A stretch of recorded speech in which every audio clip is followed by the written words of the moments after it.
How to set the zoom filter to inverted, grayscale, grayscale inverted, or low light on the iPhone 16 series. First, let's return back to the home screen by swiping up at the bottom of the screen. And from the home screen, tap on Settings. Now in the Settings page, we scroll down and tap on Accessibility. After that, scroll down and tap on Zoom. Then tap on Zoom Filter. From here, you can choose inverted filter, grayscale inverted, or low light. And that's it. After that, you can swipe up to return back to the home screen.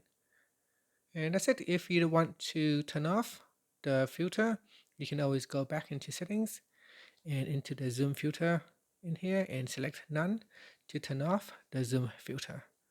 And that's it. Thank you for watching this video. Please like and subscribe to my channel for more videos.